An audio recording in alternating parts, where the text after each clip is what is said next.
Dear student, তোমাদের জন্য আজকে নিয়ে এসেছি আমরা এক্সেলে কিভাবে এজ ক্যালকুলেশন করব তার ট্রিক্স। আমরা এক্সেলেতে কোনো একটা ব্যক্তির ডেট অফ বার্থের রেসপেক্টে তার এজ আমরা ক্যালকুলেট করব আজকে, যেখানে ইয়ার্স, মান্থ, ডেজ আমরা ইন্ডিভিজুয়াল বার করে তোমাদেরকে দেখাবো। আমাদের এজ ক্যালকুলেশন করার ফর্মুলা হচ্ছে ইকুয়ালস টু ডেটেড ইভ, যার মাধ্যমে আমরা কি করব, ইয়ার, মান্থ এবং ডেজ ক্যালকুলেট করব। তো চলো দেখা যাক কিভাবে আমরা সেই ক্যালকুলেশন করে থাকি। ডেট অফ বার্থ দেওয়া রয়েছে 15 মে 2010 এবং অ্যাজ অন মানে আজকের ডেট, মানে কারেন্ট ডেট, যেটা হচ্ছে 3rd অক্টোবর 2024। এর রেসপেক্টে আমরা আজকে একটা ব্যক্তির আমরা এজ ক্যালকুলেট করে তোমাদের সামনে দেখাবো। ফার্স্টেই আসছে ইয়ার্স। ইয়ার্স কিভাবে ক্যালকুলেট করতে হয়, equals to DATEDIF, dated if, shift press করে 9 প্রেস করবে, দেখবে ফার্স্ট ব্র্যাকেট চলে আসবে। ফার্স্ট ব্র্যাকেট দেওয়ার পর আমরা এখান থেকে ডেট অফ বার্থটাকে ক্লিক করব। ডেট অফ বার্থ নেওয়ার পরে কমা দেব, দেওয়ার পরে আমরা অ্যাজ অন মানে কারেন্ট ডেটটাকে সিলেক্ট করব। করার পরে কমা দেব, দেওয়ার পরে ডাবল কোটেশনের মধ্যে আমরা যেহেতু ইয়ার বার করছি তাই আমরা এখানে ওয়াই লিখব। লিখে ডাবল কোটেশন ক্লোজ করে শিফট প্রেস করে 0 প্রেস করব, তাহলে আমার ব্র্যাকেট ক্লোজ হয়ে যাবে। যখনই কিবোর্ড থেকে এন্টার প্রেস করবে দেখবে ইয়ার্স কিন্তু অলরেডি ক্যালকুলেট হয়ে চলে আসবে। সেম এজ প্রসেসে আমরা মান্থস এবং ডেটাকেও ক্যালকুলেট করে নেব। Equals to dated if, dated if দেওয়ার পরে ব্র্যাকেট দেবে, দিয়ে আমরা ডেট অফ বার্থটাকে সিলেক্ট করব, কমা দিয়ে কারেন্ট ডেটকে সিলেক্ট করবে, কমা দিয়ে ডাবল কোটেশনের মধ্যে আমরা সিলেক্ট করব বা আমরা লিখব MYM। YM কেন, আমরা এখানে শুধু এম লিখবো না, যেহেতু ইয়ার্স এর ভেতরে মান্থস থাকে, যেহেতু 1 ইয়ার্স ইকুয়ালস টু 12 মান্থস, সেই জন্য আমরা কি করব, YM দেব। আগে Y, তারপরে আমরা দেব M, দিয়ে কোটেশন ক্লোজ করবে, করে ব্র্যাকেট ক্লোজ করে এন্টার দেবে, দেখবে অলরেডি 4 মান্থস চলে এসেছে।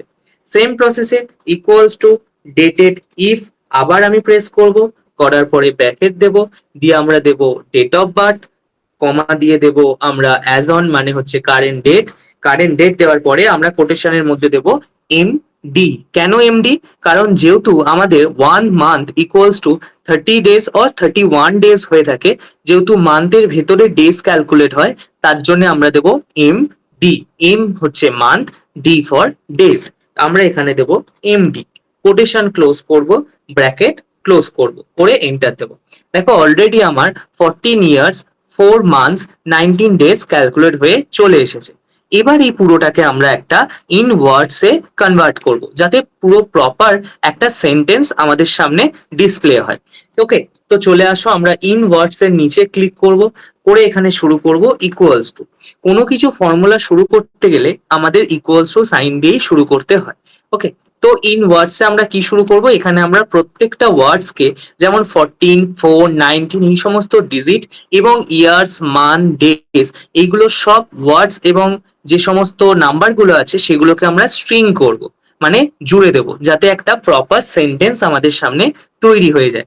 তাহলে আমরা ফার্স্ট কি করব, ফার্স্ট আমরা 14 ডেজ এটাকে সিলেক্ট করব।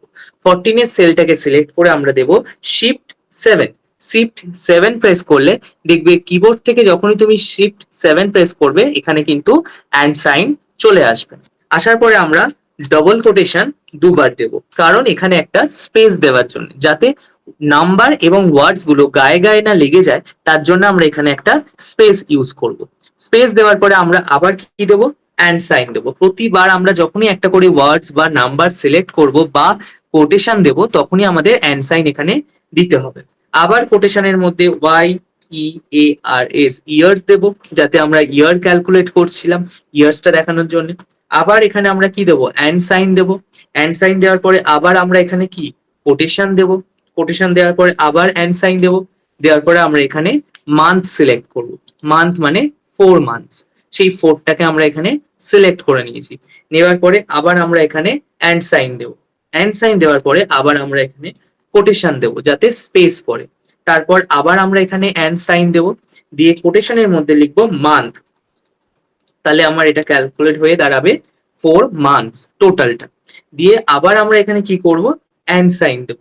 অ্যান্ড সাইন দেওয়ার পরে আমরা এখানে সিলেক্ট করব 19 ডেজ।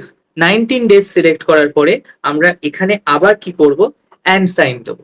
অ্যান্ড সাইন দেওয়ার পরে আমরা এখানে আবার কোটেশন দেব, যাতে আমার স্পেসটা বজায় থাকে। দেওয়ার পরে আমরা এখানে কি করব, আবার অ্যান্ড সাইন দেব। দেওয়ার পরে কোটেশনের মধ্যে লিখবো ডেজ। লেখা হয়ে গেলে আমার কিন্তু টোটাল ফর্মুলাটা কমপ্লিট। তোমরা এই ফর্মুলাটা এখানে যদি দেখতে অসুবিধা হয়, তোমরা এখানে ফর্মুলা বারেতে দেখতে পারো, যেখানে টোটালটা লেখা আছে।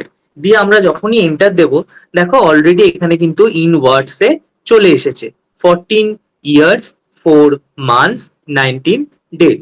এইভাবে আমরা যে কোনো ব্যক্তির এজ আমরা এখানে ক্যালকুলেট করতে পারবো, তার ডেট অফ বার্থ এবং অ্যাজ অন, মানে আজকের ডেট যেটা টুডেজ ডেট, সেই ডেট ওয়াইজ আমরা যে কোনো ব্যক্তির, যে কোনো পার্সনের each and individual years, month, days এবং অলসো ইন ওয়ার্ডস সমস্ত কিছু ক্যালকুলেট করে দেখাতে পারবো। আশা করি তোমরা বুঝেছো এই জিনিসটা।